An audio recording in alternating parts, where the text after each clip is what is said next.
Welcome to Unraveling Midlife. I'm your host, Sarah Spence. It's a new moon in Leo. Here in the Southern Hemisphere, it's the coldest time of the year. The days are definitely getting longer, but they seem to be taking their sweet time getting there. It's tough getting up in the morning. And on the other hand, the camellias are starting to beam. The magnolia blossoms are reaching to the sun. The pink cherry trees almost glimmer as I get up for work, looking out in the pre-dawn light. This weekend has been sunny, a little on the chilly side, in the morning, but superb to have sunshine on my skin again. As I reflect, I'm watching a bee enter into a pink camellia flower in my back garden, as I sit with my windows open, trying to get some breeze through and air the house that is so often closed up to try and keep the warmth in these not particularly well insulated New Zealand houses. This is a common complaint of people who have immigrated here. It's a quiet time of the year, yet also busy. It takes more effort to get out of the house, yet when events are on, they seem to clash. So the different parts of my life keep me from the other parts of my life, and it doesn't seem possible to balance them particularly well. I try. Those of you who know me personally know that I really try to pack in as much variety into my life as possible. Balance can be a challenge to achieve at times. The hibernation time, though, is a blessing. It's Imbolc coming up in a few days, that time halfway between the winter solstice and the spring equinox. It's that time where there's opportunity to dream of what the summer will contain. There are unknowns this summer, with the New Zealand festival scene, which has been a lot of my life for the past, 17 years. And maybe it'll look different this year. It's time to think about festival applications and what exactly I want to share or gift to the community this time around. This podcast episode clearly has ended up a soliloquy, a last-minute cancellation with a very good reason from my guest, who I hope to bring back at a later date. It's a great opportunity for self-reflection in this midwinter time, and to share that with you, the listener, whoever you are. Something else that I've been wanting to share is that the next few podcasts, I'm not exactly sure how many just yet, they're likely to be a little different. I'm going to feature a series with one particular guest.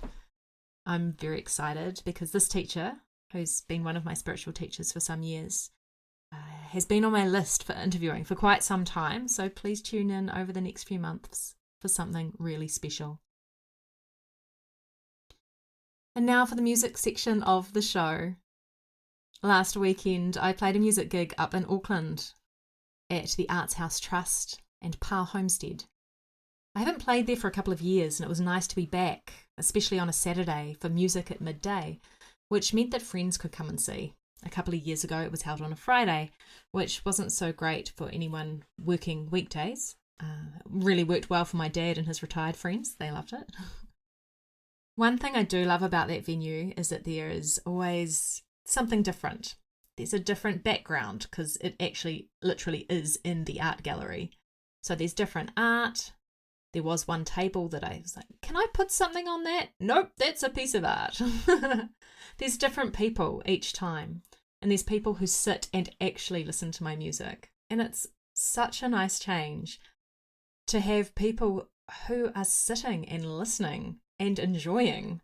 It's very different from festivals where there may be some of those people, but there's a lot of people there walking past and they missed the slot. I'm so sorry, I didn't have a watch, which is a common thing this time, and I'm trying not to look at my phone.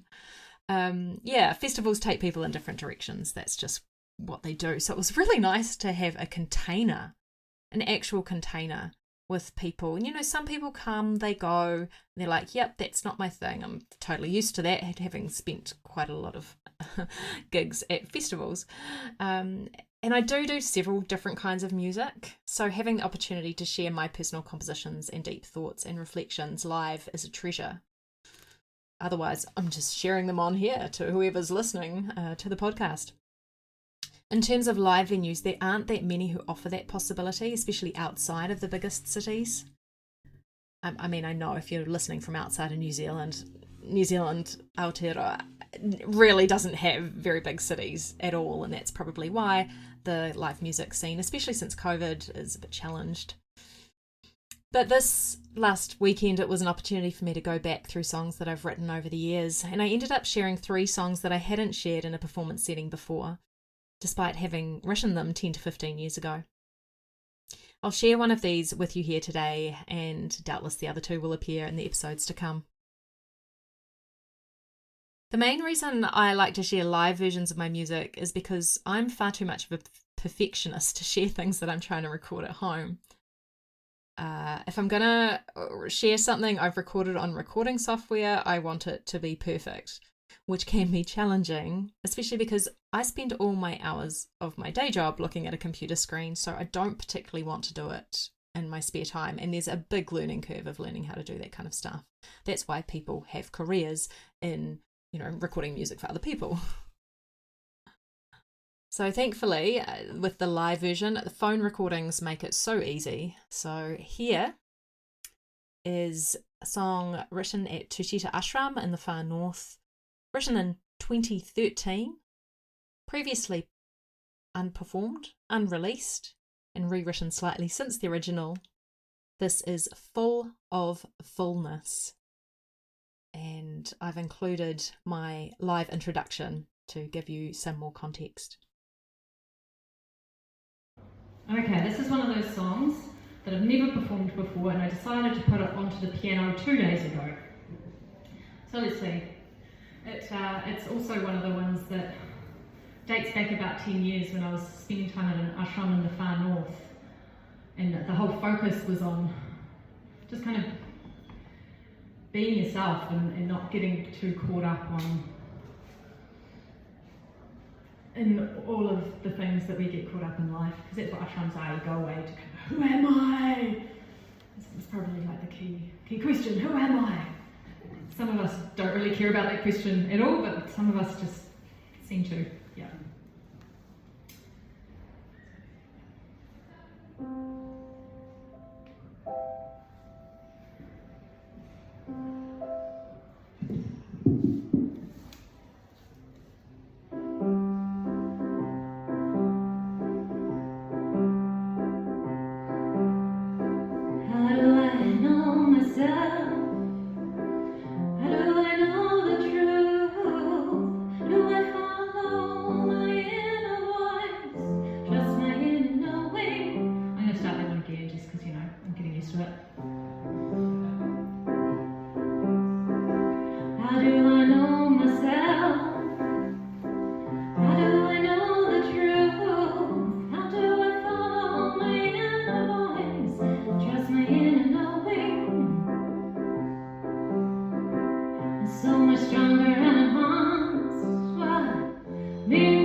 Unraveling Midlife is brought to you from Aotearoa, New Zealand by www.sarahmarlowspence.com. Theme music is by Sarah Marlow Spence and Sarasvati Marie Willis, and art by Samantha Hepburn.